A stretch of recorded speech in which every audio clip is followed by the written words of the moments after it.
আসসালামু আলাইকুম। আজকের রেসিপি হচ্ছে চমচম। এখানে আমি ১.৫ লিটার দুধ নিয়েছি। এখন আমি চুলা জ্বালিয়ে দিচ্ছি। যখন দেখবেন দুধে বলক চলে আসবে, তখন সাথে সাথে আপনারা চুলার আঁচটা বন্ধ করে দেবেন। খেয়াল রাখবেন যেন দুধে বলক না আসে। এখন আমি ১ কাপ পরিমাণে পানি দিয়ে দিচ্ছি দুধের টেম্পারেচারটা একটু নরমাল হওয়ার জন্য। এখানে আমি একটি মিডিয়াম সাইজের লেবু নিয়েছি। তার সাথে আমি আধা কাপ পরিমাণে পানি দিয়েছি। দিয়ে আমি এই লেবুর পানিটাকে ৩ থেকে ৪ বারে দুধের সাথে মিশিয়ে দেব। একবারে দেব না, আস্তে আস্তে করে দেব এবং সাথে কন্টিনিউ আমি একটি চামচ দিয়ে নেড়ে নেব। আপনারা দেখতে পাচ্ছেন এখানে খুব সুন্দর ছানা তৈরি হয়ে গেছে। এখন আমি এটাকে ভালো করে নেড়ে ঠান্ডা পানি দিয়ে ধুয়ে নেব।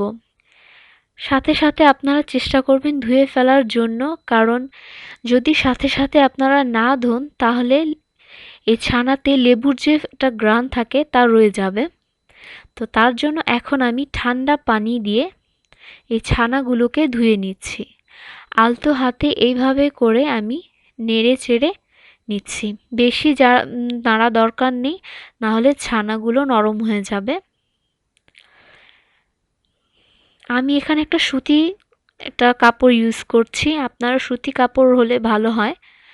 অনেকে আছেন জালিয়াতেও ইউজ করেন, মশারি যে পাওয়া যায় সেটাও ইউজ করেন, বাট আমি প্রেফার করব আপনারা ওড়না যে সুতি কাপড় রয়েছে তাতে ব্যবহার করেন। এখন আমি এইভাবে এক্সট্রা যে পানিগুলো আছে তা আমি এভাবে ফেলে দিচ্ছি। এখন এটাকে আমি ভেদে রেখেছি। এটা আমি রাত্রে ভালো হবে যদি আপনারা রাত্রে এটাকে বানিয়ে ঝুলিয়ে রাখেন, তাহলে সারা রাত্র পানি এটা চুষে যাবে।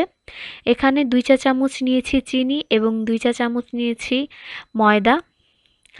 এখন আমি এখানে দুধের যে ছানা রয়েছে এই ছানাটাকে আমি আমার হাতের যে নিচের অংশ রয়েছে তালুর অংশ দিয়ে এইভাবে করে একবার মতে নিচ্ছি।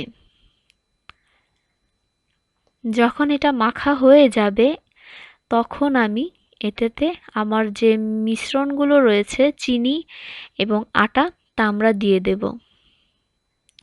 এখানে আমার ছানাটা একটু নরম হয়ে গেছে। এখন আমি দিচ্ছি, এটা দিয়ে ভালো করে আমি মেখে নেব। মেখে আমি ৭ থেকে ৮ মিনিটের জন্য আবার আমি আগের মতো হাতের তালু দিয়ে মেখে নেব, যতক্ষণ পর্যন্ত না ছানা থেকে তেল বের হচ্ছে। আপনারা যদি চান মেশিনও ইউজ করতে পারেন। এখানে আমি একটি পাত্রে ২ কাপ নিচ্ছি চিনি এবং তার সাথে আমি নিচ্ছি ৯ থেকে ১০ কাপ পরিমাণে পানি। এতে আমি এখন গরম দিয়ে দিয়েছি চুলায়। এখন শিরা হওয়ার আগ পর্যন্ত অপেক্ষা করছি। অন্য একটি পাত্রে যেখানে আমরা মিষ্টিগুলো রাখবো সেখানে তেল মেখে হাতের তালুতে হালকাভাবে তেল মেখে আপনারা চমচম আকারের মিষ্টিগুলোকে বানিয়ে নিন। চমচম মিষ্টিগুলোর চেষ্টা করবেন একটু লম্বা, একটু বড় এবং চ্যাপ্টা যেন হয়, তাহলে ভালো হবে। তো এইভাবে করে আমি আমার বাকিগুলো বানিয়ে নিচ্ছি। এখানে আমি ২টা এলাচ দিচ্ছি। অনেকে আছেন এলাচ পছন্দ করেন না, সেক্ষেত্রে এলাচ না দিলেও চলবে। এখন আমি একে একে আমার যে মিষ্টিগুলো রয়েছে তা দিয়ে দিচ্ছি।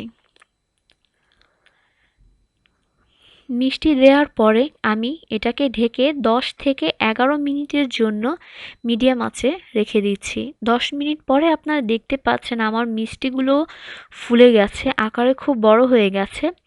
এখন আমি চুলার আঁচ বেশি বাড়াবো না, কারণ এটা আমাকে ৪ ঘন্টায় হতে হবে। তো এখন আমার চুলার আঁচ আমি মিডিয়াম থেকে একটু কম রেখেছি ৪ ঘন্টার জন্য। ৪ ঘন্টা পর আবার আসছি। তো এখানে দেখতে পাচ্ছেন ৪ ঘন্টা হয়ে গেছে। এখানে আমি একটু কালো ফুড কালার ইউজ করেছি। আপনারা যদি না চান না দিলেও চলবে, বাট আমি এখানে ইউজ করেছি। খুবই সুন্দর হয়েছে, নরম হয়েছে। আমি এখানে মাওয়া ইউজ করছি না, কারণ আমি মাওয়াটা পছন্দ করি না, তাই আমি অ্যাড করিনি। আপনারা চাইলে দিতে পারেন। তো আশা করি আপনাদের কাছে ভালো লেগেছে। ভালো লাগলে আমার ভিডিওতে লাইক দিন, শেয়ার করুন এবং সাবস্ক্রাইব করুন এবং কেমন হয়েছে আমাকে জানাবেন। Thank you. বাই।